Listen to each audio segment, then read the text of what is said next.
Martxan da, musika zuzenean telebista saioaren denboraldi berria. Dagoeneko 150 saio burutu ditugu. Euskal Herriko entsegu lokal eta areto ezberdinak ezagutzen, musika talde berrien bila. Gaurko talde protagonista horietako bat da. Gaur gurean, Thatchers taldea. Ez daukagu ondartzik ez dugu behar, jenda botata ikusteko dago kalea. Dago kalea. Baina ez dut izoztu egiten duen otzak, gazte horrek batatzen dituen koblak. Gaztaren koblak, esan zer dago. Etorkizunaren laka baino errago. Lumain balego. Ametxetan ikusitako errealitate hoi. Etzen gure hirian izango. Taldea sortu zen toki berean egin dugu hitzordua Thatchers taldeko hirukideekin. Arrosadiako plaza honetan hasi zen dena. Gu Thatchers gara, Inigo, Jon eta Martin, eta 2018an sortu zen taldea, denok Iruñakoa gara, bata Zabalgune, Txantrea eta Iturrama, eta hori, aspalditik ezagutzen ginen musikaren inguruan beti ibili garelako Iruñan, eta 2018an suertatu zen elkartu ginela musika egiteko. Jon eta biok elkartzen ginen aspalditik beste proiektu batzuetan, azeran jotzen genuen elkarrekin, eta Soria baitere ezagutzen genuen aspalditik beste talde batzuetan jo duelako, Jana Monikez, Jagoikoa eta beste asko. Eta hori, eta 2018an justo auzontako Arrosadiako jaietan elkartu ginen eta lehen aldiz, eta proposatu genion justo Soriari. Plaza honetan eskatu genion, ea Thatchersen sartu nahi zuen. Bueno, oraindik ez ginen Thatchers, baina proposatu genuen justo hementxe bertan. Thatchers taldea osatzean bazegoen musika era batean sakontzeko ideia. Punkoi musikatik abiatu nahi zuten, eta gitarra garbiko britaniar soinuetan sakondu. Nik uste dut taldea bere sortu baino lehen, Salinas eta biok abesti bat prestatuta geneukala, konbat izan zena uste dut, eta egia da lehen momentutik pentsatu genuela estilo batetik abiatzea edo abiapuntu bezala hartzea, eta hori izan zen hiroen artean egia da igual nien nintzela oi mugimendua hain murgilduta edo baino bi hauek gehiago, eta orduan amankomunean geneukan musika edo zen funka edo oia edo Britaniar soinuak orokorrean horiek ziren gure abiapuntua musika egiteko. Eta hartzaina. Eta hartzainak. Eta nik uste baita ere nahi genuela batez ere gitarra garbiago batzuk eta ez dakit, beste rollo igual poperoago bat. Bai, distortzioaren betiko soinutik pizkat aldentzea bez. Bateria tinko bat, gitarra eta basuaren melodiak eta ahots jokoak dira taldearen indarguneak. Punkoi musikatik abiatu arren, egun ezin da taldea musika era bakarrean sailkatu. Bueno, basea punkoi estilotik ez da oso lentzen asko ez, akaina eta nahiko zorrotz. Baina gero bai gure fuerteak edo direla ahotsak eta gitarra eta basuaren melodiak. Bateria oso simplea esan. Ez da letrak ere, nik uste gu daukagun zera da batez ere melodiak. Bai ahotsak eta gitarraren melodiak, uste bai. Eske hiru izan da, esprimitu behar dugu dauzkagun gaitasun edo baldintza guztiak, adibidez, gitarra bat izan da, nien zin nahi zegoen etengabe solo bat egiten edo, eta horren ordez lehenesten ditugu edo azpimarratzen ditugu ahotsen melodiak, koroak. Gero riffak igual baitere determinazioa igual ritmoan. Batzuk esan zuten zela pop apurtxo batekin edo olako ezo zer. Pop de terciopelo. Pop de terciopelo esan zuten. Moz musika baita ere batzuk hola esan dute. Postpunka baita asko gustatzen zaigu. Gauza hori, ez dakit. Bakoitzak badituenez bere influentziak eta bere talde gustukoenak eta azkenan hori, sortzen dena da guztion influentzietatik bueno, ez dakit, Hori da, estilo bat, ez da berria, hori askok esaten dutenek berria dela eta ez da berria, baina Gaur egun geroz eta zailagoa izango dela katalogatzea talde bat. hori da, Ez eske da dakit, betikoa. osea, hau ez daki zer da eta hau, Bai. eske ja gaur egun, pues, bueno, igual abesti hau bai, baina urrengoa Bai, batek osea, lehen daki, ez? esan dugu, osea, ez garela, osea, atera garela igual hoi edo gure abia puntua hoia izan zela, baina gero gure artean estilo bat zehaztu ordez, saiatu gara guztio dauzkagun estilo horiek estilo propio batean Bai, nahasten. Baina hori da saiatzen garena, osea, ez gara hoi justo estiloan edo enkajonatzen ez da hoi, ez da punk edo pop, osea. Entzun nahi dugu musika, pues, egiten saiatu. Hori da. Garai bateko ardiak tabernetatik kalera atera ziren.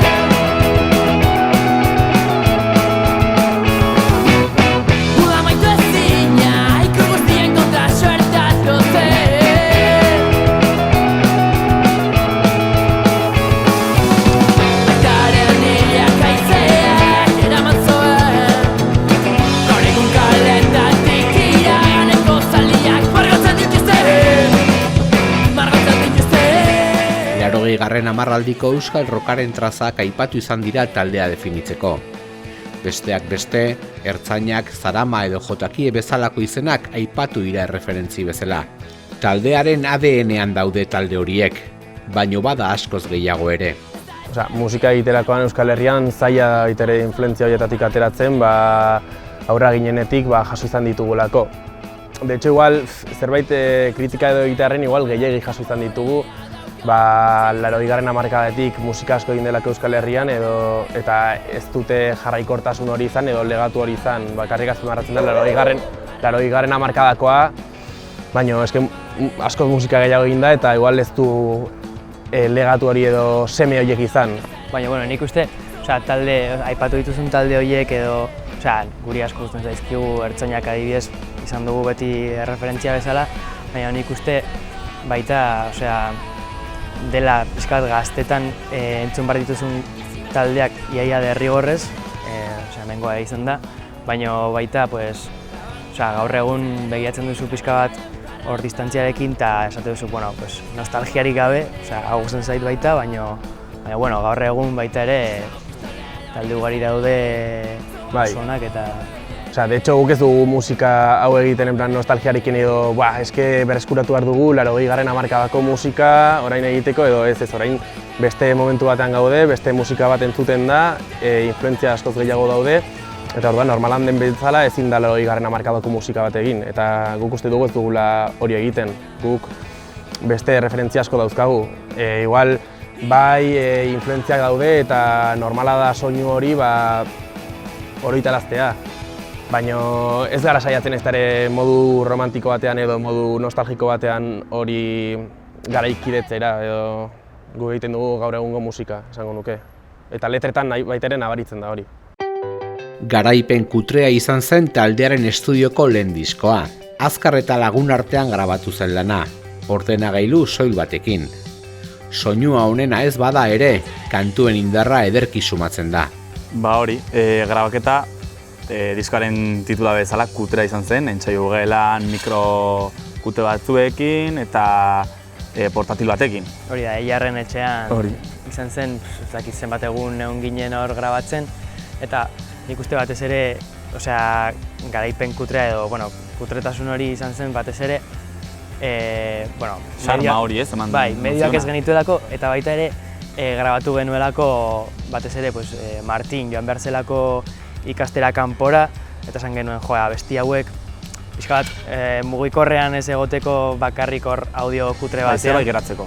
Bai, aitzaki bat egoteko, baitaren itzultzen nintzenean, berreskuratzeko.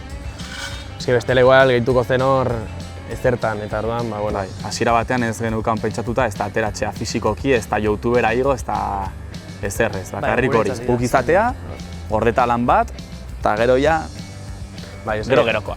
Bai, grabatu zuenak, Eiarrek, gure grabaketa izan zen egin zuen lehenengoa, bere bizitzan, orduan hori baita ere, Nik uste dut nabaritzen da pixka bat, eta hala ere emaitza oso polita gelditu Bai, zen, bai. horregatik argitaratu genuen azkenean. Osea, Guk kariño asko daukagu. Bai, gustatu zitzaigulako. maketari, ni behintzat. Hiruzpalau amets larri epeak ordea badu bestelako indarrik. Julen Urzaiz soinu teknikariak grabatu du lana eta 4 kantu berrietan nabari da soinu garapen bat. Hori bai nabaritu dela nahikotxo, ez?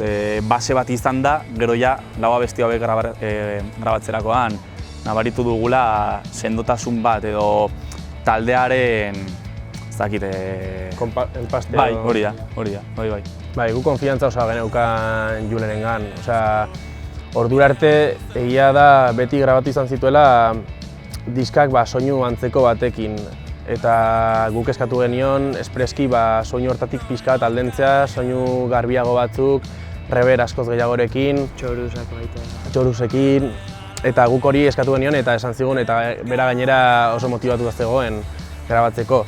Eta orduan esan genuen, eske aukera proposena da berarekin grabatzeko. Eta orduan horregatik egin genuen, bai. Eta pertsonalki baita ere harreman ona daukagulako berarekin. Eta koroena da gu estudioa joaterakoan, ja genuzkan koroak más o menos pentsatuta eta nola egin ahotsak eta guzti hori. Eta gero Julenen estudioan berak esan zigun igual gauza batzuk aldatzeko edo batzuk kentzeko, batzuk gehitzeko eta emaitzarekin oso pozik gelditu ginen.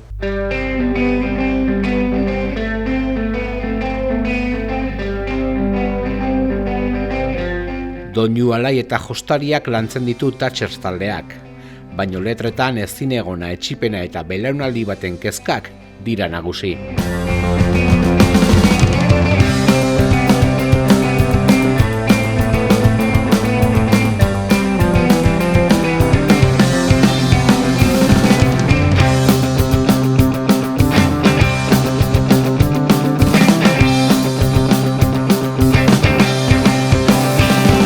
Leihotik begira, perspektiba itzala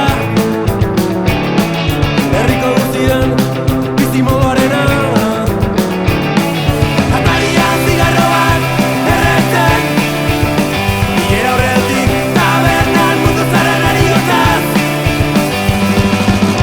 Ardo txuriaren laguntzak Ez da baidan, ez daude jainkoren izanean Kalean daudenak barazki peskotako barata genotako txagardoa doainiz genotu baiteko Etxean leio zabalak abila sartzeko Kagela bakar batzuta bihotzako Osea, letrak egiterakoan ez ditugu helburu zehatz batekin egiten, osea, gu ez gara saiatzen mezu bat bidaltzen jendeari edo, osea, guk uste dugu, osea, guk abesten dugu ikusten duguna edo errealitatean islatzen dena eta hori da ez daukago pretentsiorik mezu bat bidaltzearekin edo, osea, nik uste dut hori interpretatzen duela ja mezua jasotzen duenak, osea, edo letra jasotzen duena ja interpretatu dezake errealitatearen inguruan zer dagoen. Eta hori, guk ez dugu mezurik bidaltzen, hola, politikoa da hori bai, baina igual ez dakit ideologikoa edo, osea, errealitatez bidaltzen dugu, kitxo. Bai hori da, oso kostumbrista garela.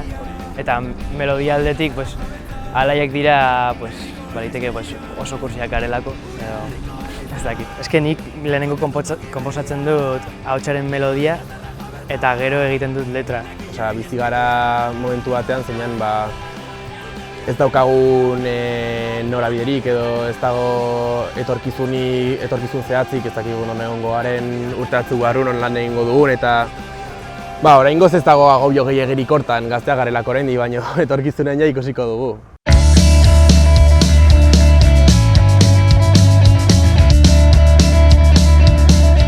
Kon bat izan zen, taldeak idatzi zuen lehen kantua. Eta The Clash taldeari keinu egiten dio zuzenean. Bai, Eztabaida asko izan ditugu horren inguruan. Egia da, abesti hori dator Combat Rock diskatik hori bai, The Clashen diskatik. Baina eztabaida asko izan ditugu musikaren zentzuaren inguruan. Ea politikoa den argi eta garbi, ni behintzat uste dut politikoa dela musika, baina ez mezuarengatik, baizik eta igual musika egiteko baldintzengatik, ze baldintzetan egiten duzu musika. Baitere, nik uste dut letra guztietan dago politika, orduan hori ja... Nik uste dut ez musikan eta bai segun ze erabakitan edo segun hori non jotzen duzun, norekin jo edo horretan bai ikusten dela zure politikoa edo zure bai. Bai, taldearen politika. Baina borroka bide bezala, ez dakit, eske borroka Gauzak aldatzeko nik uste dut uste dela eragile politikoak daudela, antolakunde politikoak, eta horiek dira benetan sakondu behar dutenak politikan, eta ez da inbeste pisu utzi musikan. Hori da, musika egiten du, eta gero gero antolakunde politikoek arduratu daitezela politika egiten, eta pisu hori murriztuz musika jotzen dugun hori.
Thatchers taldearen musika jatorriak Iruñerriko mugimendu alternatiboan kokatzen dira. Etxeko punka, sorgin gauak edo gaztetxe mugimendua taldearen hortasunean daude. Bai, azkenean hortik gatoz.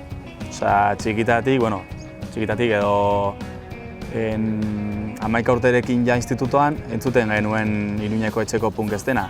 Eta kontzertuak ikusterakoan, ikusten genituen kalean, farola bat entxufatuta edo hori, permisori gabe eta hortik gatoz. Azkenean, taldeko dinamika edo eramaterakoan horrela ateratzen da talde aurrera eramatea. Eta hortik gatoz Iruñako talde gehienak eta horregatik daukagu, naiz eta musika estilo igual ezberdina izan, baina oinarri horiek nondik gatozen konpartitzen dugu eta horregatik daukagun harremana gure artean esango nuke. Eta, zentzu horretan, zentralen jo dugu adibidez, ez dagoelako beste aukerarik. Eta eski hori kontrastatu dugu, eta saletan igual ez gara hain eroso sentitzen beste toki batzuetan baino. Ez dakitzen bat denbora daramatzagu musika egiten, ez? Baina oda hau izan da, nik ez nuen ezagutzen hau, ez toke. Eta jotzen, igual, astean 2 aldiz, edo egun batean 2 aldiz, ja flipo. Eta niri gustatuko litzaidakena da, orain Iruñean bai jotzea, beti jo izan dugun bezala, baina orain. Leku txikietan, menpena hori gaztetxerik ja ez daudela. Jatzen gara beti hori gaztetxeetan jotzen, leku txikietan, gustoko ditugun taldeekin, lagunekin, eta estena bat edo sustatzen, ez? Eta nik uste dut horri baita ere erantzun behar diogula, eta adibidez jende asko erakartzen badugu, agian ezin dugu beti jo toki txikietan eta noizduenka jo behar dugula toki handietan, baina inoiz zahaztu gabe hori nondik gatozen eta beti itzuli zorra. Eta disketxeen kontua, oraingoz argi izan dugu, ez dugula horrekin kontatuko, gure kabuz egingo dugu guztia eta listo. Kontzertu ugari eskaini ditu taldeak azken hilabete hauetan guztietan, eta oraindik emanaldi batzuk geratzen zaizkie agendan. Laster ordea, entsegu lokalean sartuko da taldea, kantu berriak prestatzeko asmoz. Momentuz hori, 2 hilabetetan kontzertuak egiten jarraitu, eta gero hori badugu pentsatuta paroi txiki bat egitea, entsaiora berriz, entsaio gelara sartzea, entzatzea, konposatzea, ateratzen dena ateratzea eta jazta. Momentu zer konposatuta dago, baina oso hasita eta behar dugu denbora hartzea eta... Azkenean izan dugu hori, garai edo oso mobido batzuk, ze kontzertuak izan ditugu, lana edo ez dakize, eta ezin izan dugu elkartu konposatzeko. Orduan hori nahi dugu Eta zuzenekoak baita ratutxo bat ere edo ondo prestatzeko. Claro, eta zuzenekoak prestatzeko, orduan nahi dugu hori momentuz kontzertuak alde batera utzi, Eta lasai hartu, Osa, orain arte ja adostuta dauzkagun kontzertua joko ditugu, argi, dago. Baina hori ez dakit noiztik aurrera ja, azarotik aurrera edo demagun, ja pues, emango dugu tartetxo bat jo gabe eta hori konposatzeko, gure soinua ongi bilatzeko, igual zerbait berritzeko baitere, eta hori, konposatzen jarraitzeko, bai.